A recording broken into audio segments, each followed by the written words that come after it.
010101010100010001001.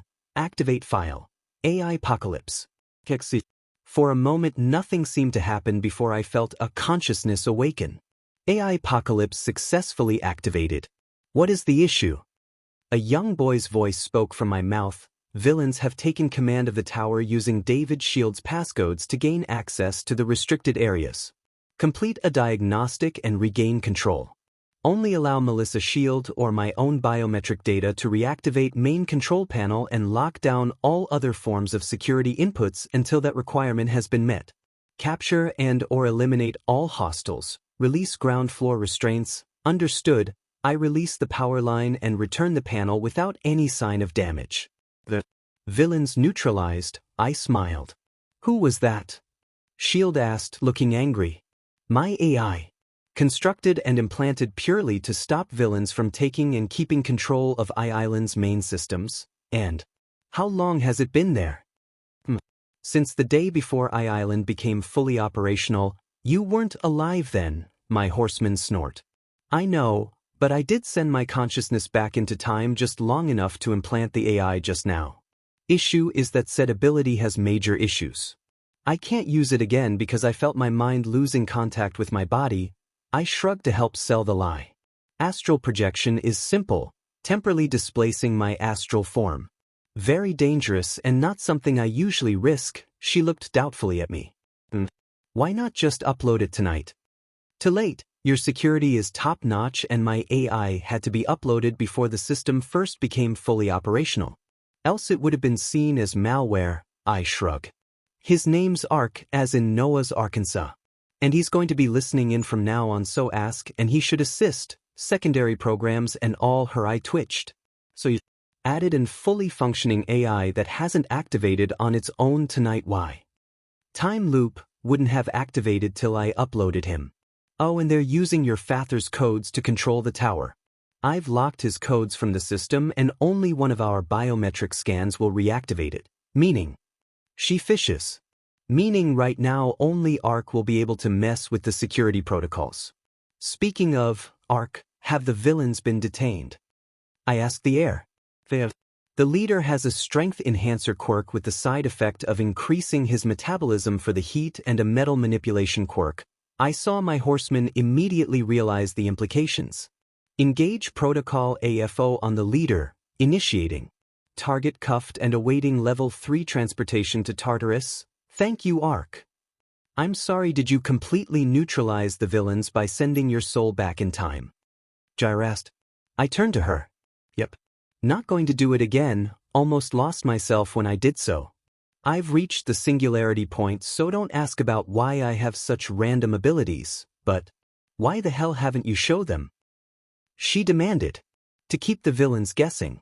Make them think I'm just a strength enhancer so I can bust a new trick out suddenly if I'm up against someone sent against me that my strength doesn't work on. That, and I think keeping my cards close to my chest is a good move regardless. I shrug. Shall we see if the party's still going ahead? It wasn't. One good thing about how easily I dismantled the villain attack was that nobody registered it.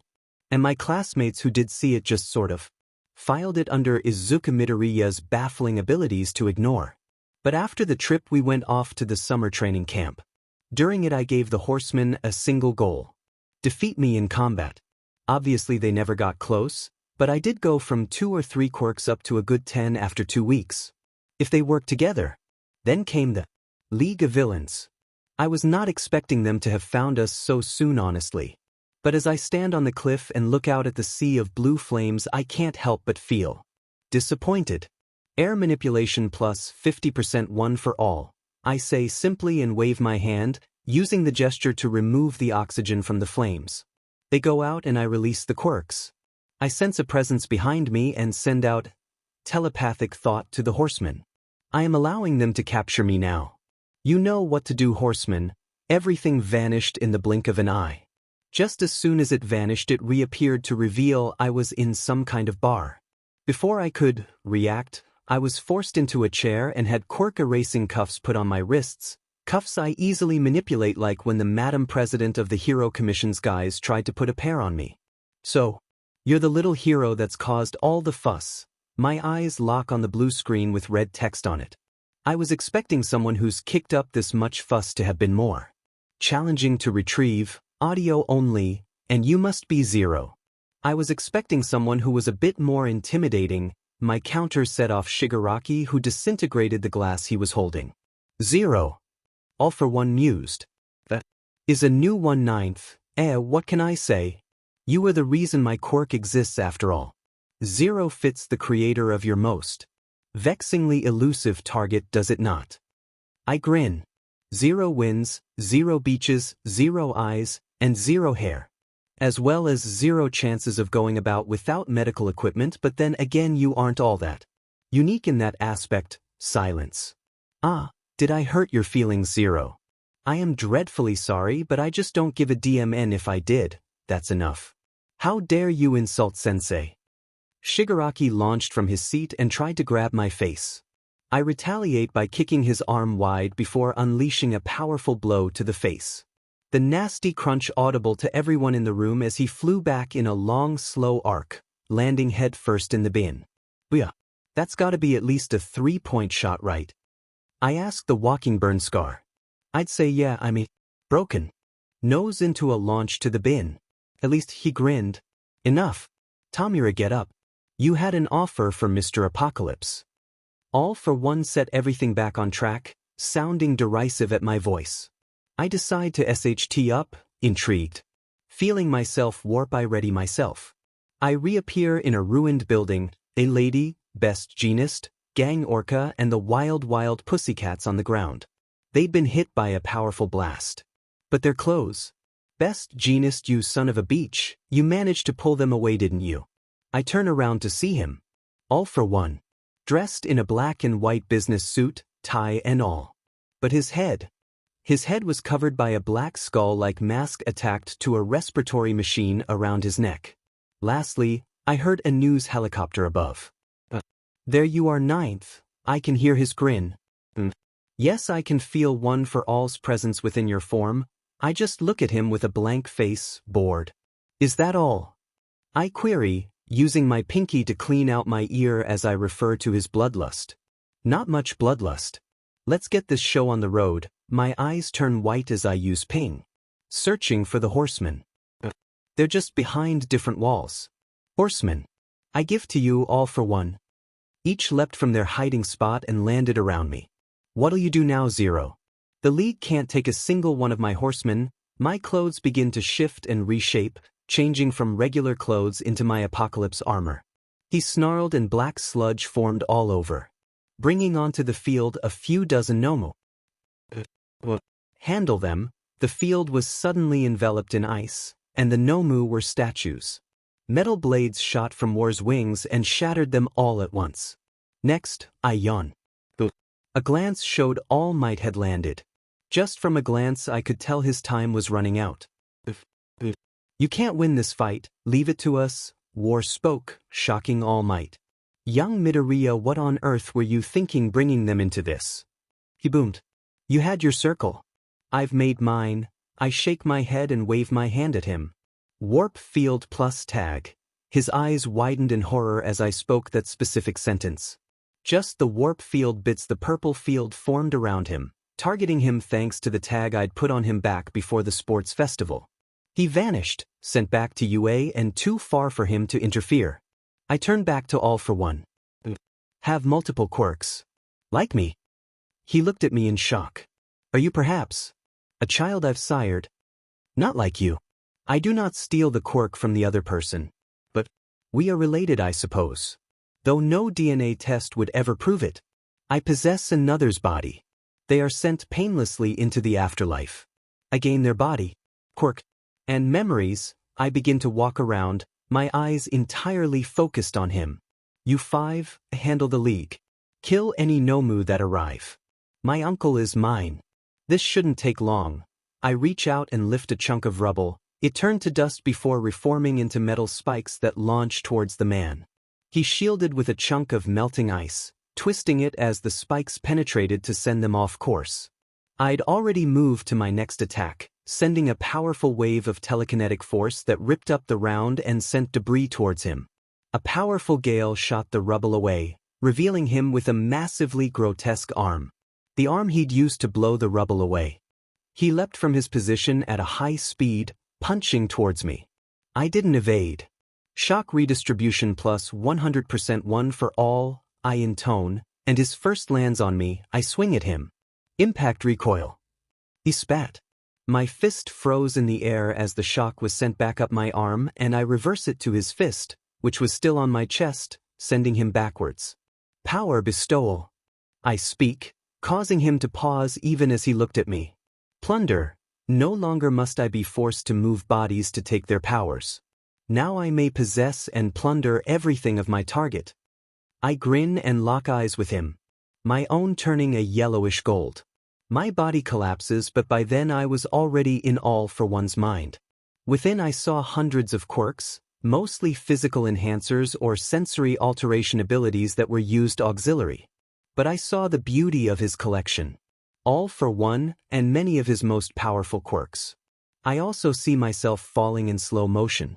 Suddenly I notice my face turn away, and catch myself as I'm forced back into my own body. My lord, are you alright? Famine called. Yes. My work here is done. He's lost all of his quirks, and I gained them, I say calmly. Uncle looked up at me in horror as he felt the loss of power. No. No. He struggled to breathe, standing and charging at me. I shake my head and form the same exact arm he used against me, catching him around the waist. He grabbed my arm and nothing happened. You Fing brat. How dare you take my quirks? How Fing dare you? He roared, voice no longer the smooth velvety charismatic thing it once was. Power bestowal.